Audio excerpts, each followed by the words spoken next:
எல்லோருக்கும் வணக்கம். இன்றைக்கி நாம் எதை பற்றி பார்க்க போகிறோம் அப்படின்னா, அதாவது எல்லா உயிர்களும் இன்புற்று வாழ்க அப்படின்னு சொல்லுவாங்க.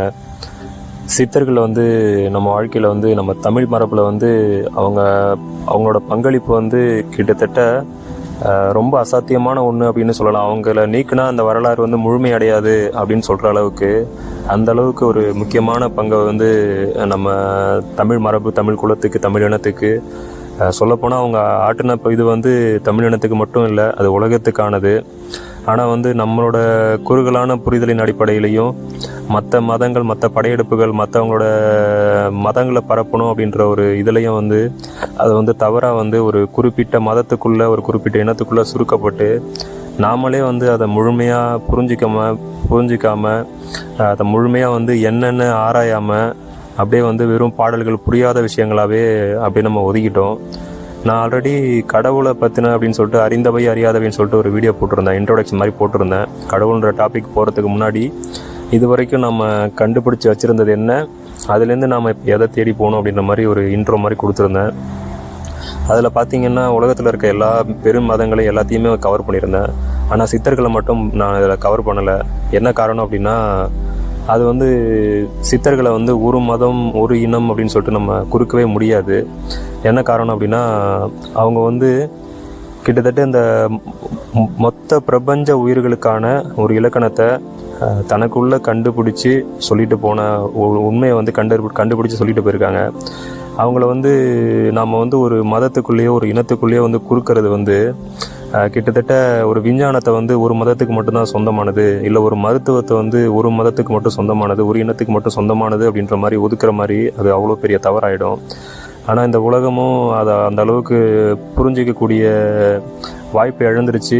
நாமளும் நம்ம இனமும் என்னதான் நம்மக்கிட்ட சுற்றி அதையே நம்ம யூஸ் பண்ணிகிட்டு இருந்தாலும் அதை ஒரு பொருளை கூட நம்ம முழுமையாக ஆராயாமல், அது என்னென்னு தெரியாமல் நாமளும் தவற விட்டுட்டோம். அதை பற்றி என்ன அப்படின்ட்டு கொஞ்சம் ப்ரீஃபாக பார்க்கணும் அப்படின்ற ஒரு முயற்சியாக தான் என்னோடய சிற்றறிவுக்கு விளங்கின சில உண்மைகளை சொல்லணும் அப்படின்றதாக இந்த முயற்சியாக தான் நான் எடுத்திருக்கேன். முதல்ல நாம் அதுக்குள்ளே டீப்பாக போகிறதுக்கு முன்னாடி சித்தர்கள் அப்படின்ற பேர் முதல்ல எதுக்கு வந்துச்சு அப்படின்னு பார்ப்போம். சித் அப்படின்னா அறிவுன்னு சொல்லுவாங்க. அதாவது தனக்குள்ளே இருக்கும் அறிவு அப்படின்னு சொல்லுவாங்க. அதாவது நம்ம மனதிலேருந்து மனம் எப்படின்னா எல்லா விதமான எண்ணங்களையும், ஒரு பொருளை பார்த்து அதுக்குலேருந்து எல்லா விதமான எண்ணங்களையும் உற்பத்தி பண்ணோம். அந்த எண்ணங்களில் எது பெஸ்ட்டாக இருக்குது அப்படின்றத சூஸ் பண்ணுறது இப்போ மனசு 4 ஒரு விதமான கருத்துக்களை கொடுக்குதுன்னா அது ஓகே, ஏதாவது ஒன்று செலக்ட் பண்ணி அதை எடுத்து ஆராய்ச்சி பண்ணி இது சரியாக வரும்னு யூகிச்சு அறிகிறது புத்தின்னு சொல்லுவாங்க. அதையும் தாண்டி எது உண்மைக்கு நெருக்கமாக இருக்குது அப்படின்றத ஒரு 80% இல்லை 90% ஃபஸ்ட்டு அதை முடிவு எடுத்து அதை ஒன்று தேர்ந்தெடுத்து அதில் உண்மை பொருள் எந்த அளவுக்கு இருக்குன்னு அதை தெளிஞ்சு தேர்றது தான் சித்தம்னு சொல்லுவாங்க. அதுதான் சித்தம் அப்படின்றது சித் அப்படின்னு சொல்லிக்குவாங்க. சித் அப்படின்னா என்னென்னா, எல்லாருமே கேள்விப்பட்டிருப்பீங்க இந்த வார்த்தையை, அண்டத்தில் உள்ளதே பிண்டத்திலும் அப்படின்னு சொல்லி கேள்விப்பட்டிருப்பீங்க. அண்டத்தை மகா ஆகாசம்னு சொல்லுவாங்க. அதே போல் இந்த பிண்டத்தில் இருக்கிறத சிதாகாசம்னு சொல்லுவாங்க. அதாவது மகா ஆகாசம் அப்படின்னா மிகப்பெரிய ஆகாசம், சிதா ஆகாசம் அப்படின்னா அதாவது நம்ம உடம்புக்குள்ளே இருக்கிற அதே ஆகாசம் தான். அந்த வெளிக்குள்ளே என்ன பெருவெளி, என்ன பிரபஞ்சம் எது இருக்கோ அதே தான் இந்த உடம்புக்குள்ளேயும் இருக்குது. இந்த வெளியில் இருக்க எல்லா விஷயங்களும் இந்த ஒரு உள்ளுக்குள்ளேயும் இருக்குது. இன்னும் சிம்பிளாக ஒரு சயின்டிஃபிக்காக சொல்ல போனோம் அப்படின்னா, ஒரு அணுக்குள்ளே இருக்கிற எல்லா விஷயங்களும் ஒரு மிகப்பெரிய வெட்ட வெளியில் இருக்க அதே அணுவும் உடம்புக்குள்ளே இருக்க அதே அணுவும் அந்த அணுக்களை கூறிட்டு பார்த்தா எந்த ஒரு இடத்துலையும் அதோட வடிவமோ அதோட ஆற்றலோ அதோட எந்த ஒரு கோர் விஷயங்களும் மாறவே இல்லை. அதோட பேட்டர்ன் எல்லாமே ஒரே மாதிரியே இருக்குது. அப்படிங்கும்போது இப்போ நம்ம வெளியில் ஏதாவது கண்டுபிடிக்கணும் அப்படின்னா அதை உள்ளுக்குள்ளேயே கண்டுபிடிச்சி அதன் மூலிமா வெளியில் இருக்க உணர முடியும் அப்படின்றத உணர்ந்து அதை ஞானத்தினால, சித்தத்தினால அடைஞ்சவங்க மட்டும்தான், அவங்க அடைஞ்சதுனால தான் அவங்க பேர் சித்தர்கள் அப்படின்ற பேர் வந்துச்சு அவங்களுக்கு. முதல்ல பார்த்தீங்கன்னா இந்த சைவ மரபு இப்போதைக்கு நம்ம தமிழ் மரபு வந்து அவங்கள ஏற்றுக்குச்சு. ஆனால் இது எப்போ வரைக்கும் நடந்துச்சுன்னா இது ஒரு 1000-2000 வருஷத்துக்கு முன்னாடி ஒரு சொல்லப்போனால் ஒரு 1000 வருஷமாக தான் வந்து இதை ஏற்றுக்கிட்டது அப்படின்னு சொல்லலாம். 1000-1500 வருஷமாக தான் இதை ஏற்றுக்கிச்சுன்னு சொல்லலாம். அதுக்கு முன்னாடி வந்து சித்த மரபு வந்து யாருமே ஏற்றுக்கல. சைவ மரபுமே வந்து அது வந்து விலக்கி தான் வச்சுது. என்ன காரணம் அப்படின்னா இவங்களை வந்து யூகிக்க முடியாதவங்களா இருந்தாங்க. எல்லாரும் ஒரு விதமான எந்த ஒரு நெறிமுறை கோட்பாடோ எதுவுமே இல்லாமல் சுத்த வெளி அப்படின்ற ஒரு சிவம் அப்படின்ற ஒரு ஒற்றுமையை தவிர ஒரு சைவ மரபுக்கும் இவங்களுக்கும் வேற எந்த ஒரு ஒற்றுமையும் இருந்த மாதிரி தெரியல. என்ன காரணம் அப்படின்னா இவங்க குறிப்பிடுற சிவமும் சித்தர்கள் குறிப்பிடுற சிவமும் நம்ம வழிபட்டு இருக்க சிவம் அப்படின்றதும் ஒன்று அப்படின்னா கிட்டத்தட்ட ஒன்று தான். ஆனால் டீப்பாக ஆராய்ஞ்சு பார்க்க போனால் இவங்க அந்த சிவத்தோட இறுதி நிலையை வந்து சித்தர்கள் வந்து வழிபட்டது சிவத்தோட எல்லையில்லா இறுதி நிலை அப்படின்னு சொல்லுவோம். இப்போ நாம் வந்து மரபில் வழிபட்டு இருக்க சிவம் அப்படின்றது அதுவும் சிவம் தான். இன்னும் உங்களுக்கு புரிகிற மாதிரி சொல்கிறோம் அப்படின்னா சிவனுக்கு வந்து நிறைய விதமான அவதாரங்கள் சொல்லுவாங்க. ருத்ரன், மகேஸ்வரன், ஈஸ்வரன், சதாசிவம் அப்படின்னு சொல்லுவாங்க. இதில் வந்து ருத்ரன் அப்படின்ற நிலைமை தான் வந்து ஒரு சைவ மரபில் இருக்க சிவம் அப்படின்றது அது வரைக்கும் தான் போகுது, அந்த ஸ்டேஜ் வரைக்கும் தான் போகுது. அதுக்கப்புறம் வந்து இருக்கக்கூடிய ஈஸ்வர தத்துவம், அதுக்கப்புறம் சதாசிவ நிலை வரைக்கும் எது போகுதுன்னா அந்த சித்தர்கள் கூறுற சிவ கான்செப்ட் வந்து தான் அது வரைக்கும் இறுதி எல்லைக்கு வரைக்கும் போகுது. அதனால தான் வந்து இவங்களும் அவங்களும் வேறுபடுறாங்க. நாளடைவில் வந்து மதங்களோட அதிகமான சமண மதம், பௌத்த மதம்லாம் ரொம்ப ஆதிக்கம் செலுத்தும் போது சரி வேறு வழி இல்லைன்னு சொல்லிட்டு எல்லா விதமான பிரிவுகளையும் வந்து உள்ளடக்கி இந்து சமூகம் வந்து திரும்பவும் வந்து வளர்ச்சி அடைய வேண்டிய அந்த காலத்தில் ஒருங்கிணைக்க வேண்டிய ஒரு கட்டாயத்த நிலைமை வந்தனால இதையும் வந்து உள்ளே இழுத்துட்டாங்க. சித்த மரபையும் வந்து உள்ளே இழுத்துட்டாங்க. சித்தர்களை பற்றி இன்னமும் வந்து அந்த காலத்துலேருந்து மக்களுக்கு வந்து இருக்கக்கூடிய ஒரு புரிதல் என்ன அப்படின்னா அவங்க வந்து மெயினாக வந்து மருத்துவ சம்மந்தமாக மருத்துவர்கள் அப்படின்னு சொல்லுவாங்க. வைத்தியர்கள் அப்படின்ற மாதிரி சொல்லுவாங்க. சித்த வைத்தியம் அப்படின்னு சொல்லுவாங்க. உண்மைதான், அவங்க வைத்தியங்களையும் கண்டறிஞ்சாங்க. ஏன்னா இந்த உடம்பை அழியாமல் பண்ணுறதுக்கு முதல்ல யோகத்துக்கு போகிறதுக்கு முன்னாடி காயக்கல்பமாக மாற்றணும் அப்படின்றதுக்காக நிறைய விதமான மூலிகைகளை வந்து அறிஞ்சு வச்சுருந்தாங்க.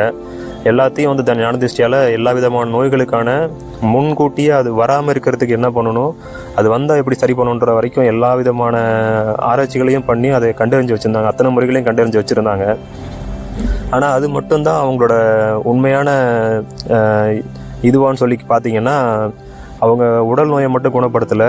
அவங்க மெயினாக வந்து மனசு அறிவை தான் வந்து அந்த கலையில் தான் வந்து நிபுணர்களாக இருந்தாங்க. அதனால தான் அவங்கள நம்ம சித்தர்கள் அப்படின்னு சொல்கிறோம். நம்ம மக்கள் வந்து அதை விட்டுட்டாங்க. வெறும் வெளிப்புறமாக அவங்க பண்ணின சின்ன சின்ன விஷயங்களை மட்டும் வச்சுக்கிட்டு அவங்கள இன்னும் சொல்கிற போனால் ஒரு வைத்தியம் தெரிஞ்சவங்க அப்படின்ற ஒரு மருத்துவர் அப்படின்ற ஒரு ஸ்டேஜ்லேயே வந்து வச்சுட்டு போயிட்டாங்க. அதுக்கப்புறம் அவங்க பாடி வச்ச செயல்கள், அவங்க உணர்த்தின வந்து ஒரு ரகசியங்களை வந்து பரிபாஷையாகவே நிறைய பேர் சில பேருக்கு தெரியக்கூடாது அப்படின்றதுக்காக கெட்டவங்க கையில் கிடைக்கக்கூடாதுன்றதுக்காக பரிபாஷையாகவும் சொல்லி வச்சுட்டு போனாங்க. அதனாலையும் சரி இன்ன வரைக்குமே நம்ம வந்து அதை விளங்கிக்க முடியாததா. யாரோ ஒருத்தர் அந்த ஆன்ம நிலை வந்து ஆன்ம நிலையில் வந்து எந்த அளவுக்கு தகுதியுடையவங்களாக இருக்காங்களோ அவங்க மட்டும், யார் தகுதியுடையவங்களாக இருக்காங்களோ அவங்க மட்டும் அதை கண்டுக்கிற மாதிரி, அதை வந்து கண்டுபிடிக்கிற மாதிரி அதை வந்து செய்ய வச்சு போயிட்டாங்க. எல்லாருமே சிம்பிளாக சொல்ல போனால் ஒரே செய்யுளை அவங்க செய்யலே வந்து நம்ம எல்லாரும் படிக்கலாம். ஆனால் எல்லாருக்கும் ஒரே மாதிரி பொருள் விளங்குமா அப்படின்னா அதுதான் இல்லை. அது அவங்களோட அந்த சாதகரோட அனுபவ நிலை, அறிவு நிலை, அவங்களோட தகுதி நிலை எப்படி இருக்கோ அந்த அளவுக்கு தான் வந்து அதோட பொருள் வந்து விளங்கும். அதனால தான் வந்து இன்னும் மக்கள் வந்து அதை வெறும் புறவயமாக மட்டுமே பார்த்துட்டு அதை என்ன சொல்கிறது, ஒரு சிம்பிளாக சொல்ல போகிறோம்னு வச்சுங்களேன். ஒரு வாழை மரம் இருக்குது. அந்த வாழை மரம் வைக்கிறது எதுக்காகனா அந்த வாழை மரத்தில் இருக்க கனியை பறித்து சாப்பிட்றது, பழுக்க வச்சு சாப்பிட்றதுக்காக தான். ஆனால் வந்து மக்கள் என்ன பண்ணுறோம், அந்த வாழை மரத்தை வச்சுட்டு அதில் இருக்க இலை, அந்த தண்டு, அந்த காய்களை மட்டும் வெட்டி சாப்பிட்டுட்டு அதுவே போதும் திருப்தி அடைஞ்சிடுறோம். வாழை மரம் இருக்கிறதுக்கான இதெல்லாம் வந்து சைடு உபரியாக கிடைக்கக்கூடியது தான். அந்த வாழை மரத்துக்கான உண்மையான பர்பஸே வந்து அந்த வாழை கனியை சாப்பிடணும், பழத்தை வந்து பழுக்க வச்சு அதோட சுவையை அனுபவிக்கிறது மட்டும்தான் அந்த வாழை மரத்தோட உண்மையான நமக்கு வந்து கிடைக்கக்கூடிய பெனிஃபிட்னு சொல்லுவோம். அதை இது பண்ணாமல் வெறும் மரத்தை மட்டும் வெட்டி சாப்பிட்டுக்கிட்டு, தண்டை மட்டும் வெட்டி சாப்பிட்டுக்கிட்டு இதுவே போதும், இதிலே திருப்தி அடைகிற ஒரு வாழ்க்கையை தான் நம்ம வாழ்ந்துட்டுருக்கோம்.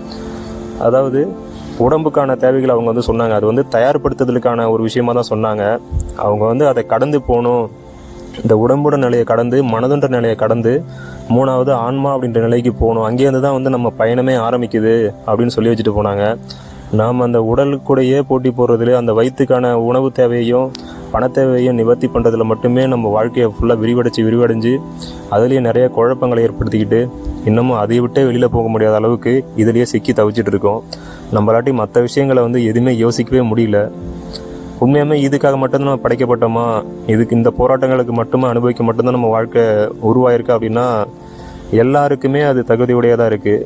இந்த ஆன்மா, இந்த பிரபஞ்ச வெளி வந்து யார் ஒருத்தருக்கும் குறைவில்லாமல் எல்லாருக்கும் நிறைவு அளிக்கக்கூடிய அளவில், எல்லாருக்குமே சிவத்தன்மையாக மாறக்கூடிய அளவில், எல்லாருமே கடவுள் தன்மையை அடையக்கூடிய அளவில் இந்த பிரபஞ்ச உயிர்கள் அனைத்தையுமே அது உருவாக்கியிருக்கு.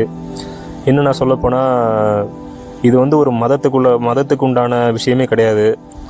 இன்னும் டீப்பாக பார்க்க போனோன்னா சிவம் அப்படின்றதே வந்து பார்த்திங்கன்னா உண்மையான ஒரு மதமோ ஒரு தனி பிரிவோ கிடையாது. இது வந்து உலக உயிர்களின் அன்பு தத்துவம்னு சொல்லலாம். அன்பே சிவன், அதுக்கு தான் சொல்லி வச்சுட்டு போனாங்க. அதையும் வந்து நம்ம மதத்து ரிலேட்டடாக பார்த்து நம்ம நிறைய பேர் ஒதுக்கிட்டு போகிறாங்க. உண்மையாக சொல்லப்போனால் உண்மையான தூய அன்போட ஒரு தமிழ் பெயர் தான் வந்து சிவன் சொல்லலாம். அது வந்து ஒரு தனி கடவுள்நிலையே கிடையாது. அதுதான் வந்து இறுதி எல்லை அப்படின்னு சொல்லுவாங்க. இன்னும் சித்தர்களோட பரிபாஷை ஒன்றையும் ஆராய்ச்சி பண்ண போனோம்னா அதில் அவ்வளோ விஷயங்கள் இருக்குது. நமக்கு கொடுக்கப்பட்ட புராண கதைகளாக இருக்கட்டும், இதிகாசங்களாக இருக்கட்டும், செயல்களாக இருக்கட்டும், வேதங்களாக இருக்கட்டும், சித்தர்களோட பாடல்களாக இருக்கட்டும், உபநிதேசங்களாக இருக்கட்டும், எல்லாமும் போதிக்கிற ஒரே ஒரு உண்மை, இந்த இறுதி உண்மையை வந்து எல்லாரும் கண்டடையணும். இந்த வெட்டவெளி ரகசியத்தை எல்லாரும் கண்டடைஞ்சு அந்த பெருவெளியாகவே சுத்த சிவ வெளியாகவே மாறணும் அப்படின்ற ஒரு விஷயந்தான். சரி, இப்படியே நம்மளே சொல்லிட்டு இருந்தோம்னா அதை வந்து எப்படி நான் ஒத்துக்கிறது அப்படின்னு கேட்கலாம். சரி, அது ஒரு விஞ்ஞானபூர்வமான ஒரு ஆராய்ச்சியாக நம்ம எடுத்துகிட்டு பார்ப்போம். முன்னாடி வரைக்கும் வந்து ஒரு ஐன்ஸ்டைன் காலத்துக்கு முன்னாடி வரைக்குமே வந்து விஞ்ஞானிகள் வந்து பொருட்களை வந்து எப்படி கணிச்சிருந்தாங்க அப்படின்னா பொருட்களுக்கு வந்து வெறும் துகள் தன்மை மட்டும்தான் இருக்குது அப்படின்னு சொல்லி கணிச்சிருந்தாங்க. அதுக்கப்புறம் ஐன்ஸ்டைன் காலத்துக்கு அப்புறம் தான் வந்து ஒரு முற்றிலும் வேறு விதமான பார்வை வந்து வந்தது.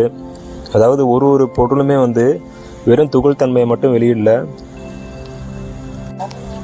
அதாவது இன்னும் சிம்பிளாக சொல்ல போனோம்னா இந்த உலக பொருட்கள் எல்லாமே வந்து ஒளி, அதாவது லைட், வெளிச்சம், அப்புறம் வந்து சவுண்டுன்னு சொல்லுவாங்க, சத்தம்.